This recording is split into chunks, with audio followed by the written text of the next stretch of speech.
anak saya, dokter. Saya cuma punya dia satu-satunya, dokter. Oke, Ibu. Ibu bisa tenang dulu, ya. Suster, bisa anterin Ibu ini keluar? Baik, Dok. Tenang ya, Ibu tunggu di luar aja ya. Saya harus Iya, dokter. fokus soalnya sebentar. Tolong jadi penyelamat anak saya, dokter. Ibu bisa dengerin saya baik-baik, ya.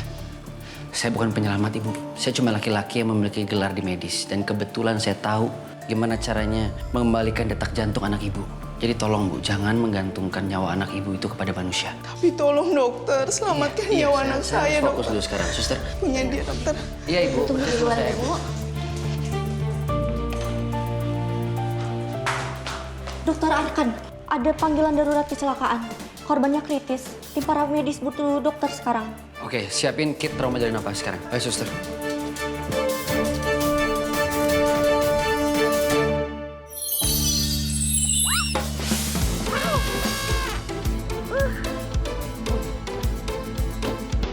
Mbak, Mbak,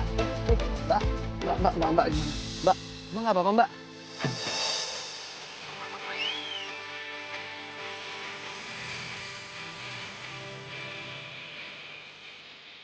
Temukan pria di dalam lukisan ini. Sang Raja Penyelamat. Kamu? Mbak kok pakai pakaian kayak gini, Mbak ya? Ini maksudnya gimana? Mbak lagi syuting. Krunya mana? Atau mau saya panggilin krunya? Tanda itu. Tanda. Jadi kamu benar-benar ada. Oke, gini Mbak ya. Mbak jangan banyak gerak dulu ya. Takutnya nanti ada tulang Mbak yang patah atau gimana. Saya yakin Mbak kayak gini pasti karena Mbak ngalamin shock trauma deh kayaknya. Ya. Paduka, Hah? Duka? waktu aku nggak banyak. Negeri aku lagi sekarat sekarang. Mereka semua bisa mati kalau Paduka nggak mau ikut sama aku. Gini ya Mbak ya, satu-satunya yang bakalan mati itu adalah korban tabrakan yang ada di depan sana. Ya, karena Mbak ngalangin jalannya kayak gini. Sekarang Mbak ikut saya bawa Mbak ke belakang. Aman kok. Ya, saya gendong, nggak apa-apa.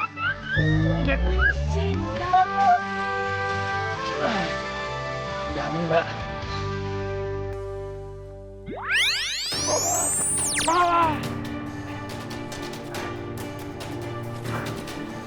Aduh, Kak. Udara di sini. Bau asap dan besi. Tempatnya tidak bersahabat dan kotor. Pantas saja Putri Alia bersembunyi di lubang tikus semacam ini. Sungguh menjijikan. Kita harus segera menemukan Putri Alia, Paduka. Sebelum dia menemukan Raja Penyelamat itu.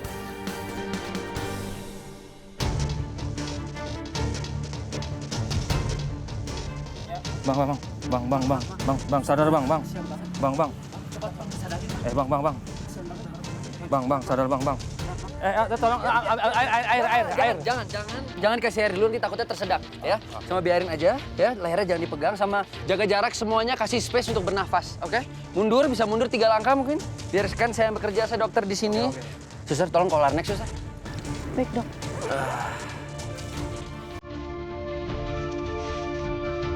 Mas tenang ya Mas ya.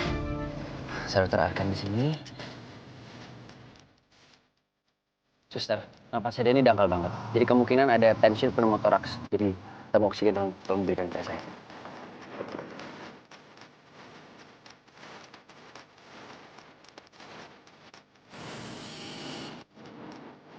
Biarkan nyata. Keagungan seorang raja diukur dari berapa banyak nyawa yang tunduk pada pedangnya. Namun pria ini, dia memimpin di tengah kekacauan tanpa mahkota. Merebut kembali nyawa dari tangan maut hanya dengan jengarnya.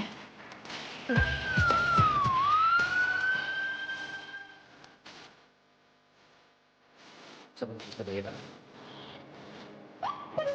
Mbak. Maaf ya, Mbak. Tunggu di luar ya, Mbak. Ini area steril, Mbak. Maaf ya, Mbak. Maaf.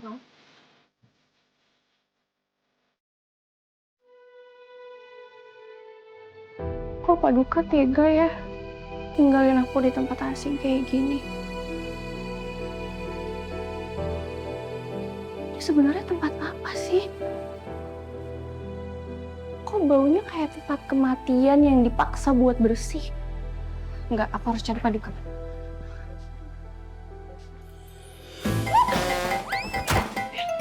Waduh, Mbak. Hati-hati dong. Ini tuh koridor rumah sakit, bukan panggung peragaan busana. Untung aja cairan pembersih lantai gue nggak kena gaun loh. Bener-bener minta maaf ya. Penjaga tempat kesucian, tempat penyembuh ini. Aku nggak sengaja. Aku kesini karena aku lagi cari penyelamat aku. Ya, tadi ada di sini. Penjaga kesucian? Iya, Mbak. Gue cuma OB, tukang pel. Konsep baju ini lo konsepnya lagi kabur dari karnaval atau gimana sih? Kalau dalam waktu 36 hari, aku nggak bisa ngebawa penyelamat aku. Dunia aku pasti bakalan runtuh.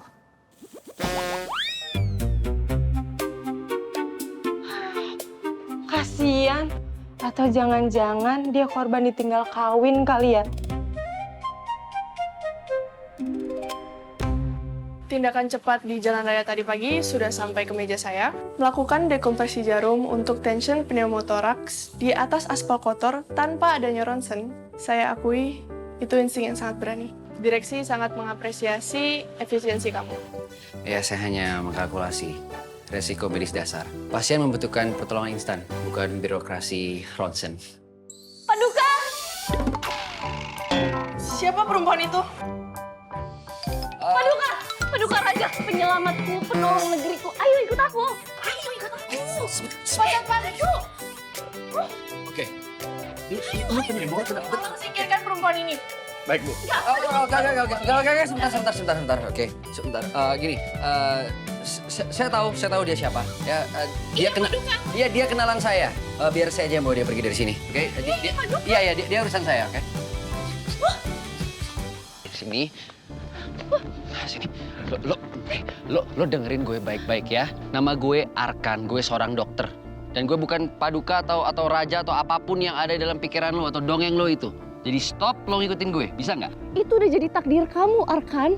Dalam waktu 36 hari, 36 patung naga akan hancur saat matahari terbit. Dan setelah yang terakhir hancur, Arkanata akan musnah. Ya, dia akan musnah dari peta dunia dan kamu satu-satunya orang yang bisa nyelamatin itu semua. Sebentar. Apa nama tempat lo? Arkanata. Arkanata? Kok kayak nama kelas dari belakang rumah gue ya? Tapi udahlah ya, gue sekarang udah capek banget. Gue gak ada tenaga buat ngeladenin semua halusinasi lo. Gue harus pergi sekarang ya. Just go. Tunggu. Apa lagi? Tapi lukisan ramalan itu akan menua bersama hilangnya patung-patung itu. Dan ada wajah kamu di sana, Arkan. Ya mungkin kan bisa aja, Jakarta luas kan. Banyak mungkin orang yang wajahnya mirip sama gue, kan bukan gue aja. Tapi cuma kamu yang punya tanda naga di tangannya. Hah? Cuma kamu, Arkan. Tanda naga? Maksud lo ini? Ini bukan tanda naga.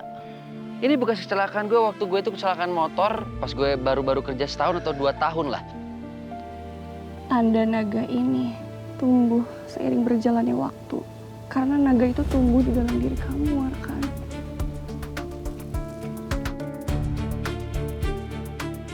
Oke.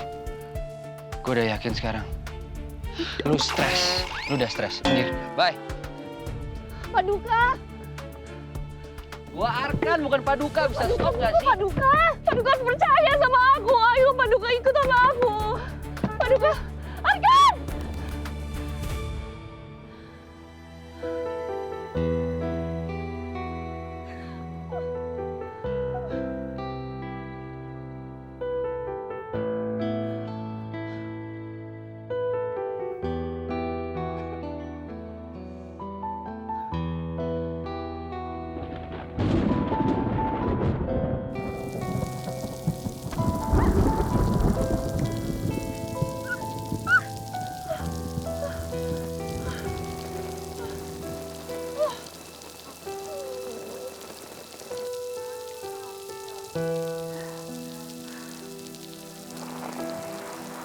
Cewek yang ditinggal kawin.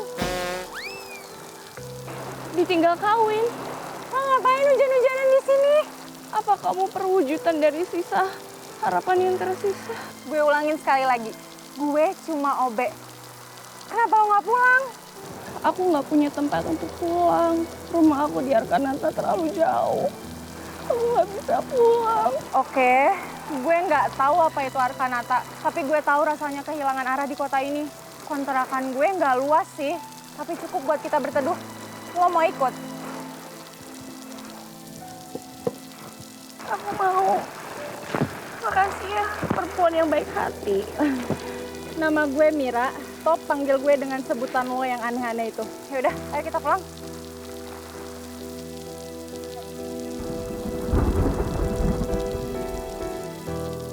Aduh Kak, Bagas, kalau kita bertahan di sini, kita bukan mati karena ditusuk musuh, tapi mati karena kedinginan. Dan emas ini tidak berguna di tempat ini.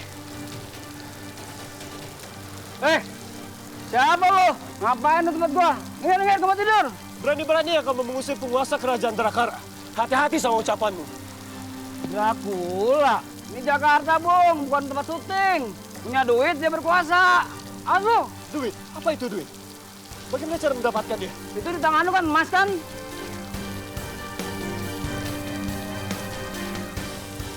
Jual, biar punya duit.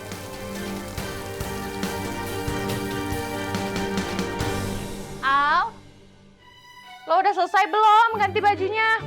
Sudah, Mira.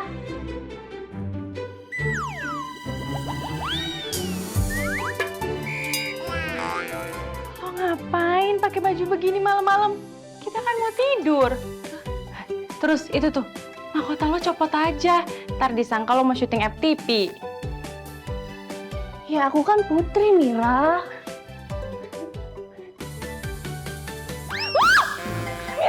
Mira, ada manusia terperangkap di dalam situ, dia bisa bicara nih. Tenang, tenang. Itu namanya televisi. Isinya rekaman orang syuting, bukan orang beneran. Sini. Nih. Dunia kamu tuh benar-benar aneh ya. Ajaib. Tapi nyeremin juga.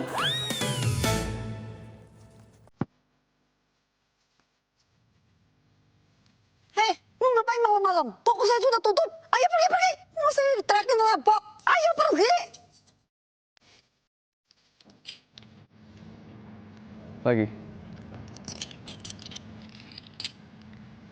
Ayo pergi.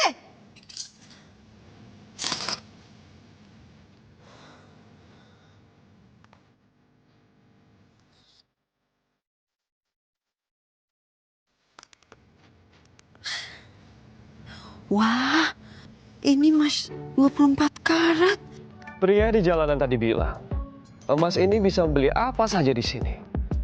Malam ini, saya membutuhkan tempat bernaung yang layak, yang memiliki atap yang kokoh dan penuh kehangatan. Dan kami juga butuh pakaian seperti yang kau kenakan. Hah, aman itu. Tunggu sebentar ya, saya bikin nota dulu.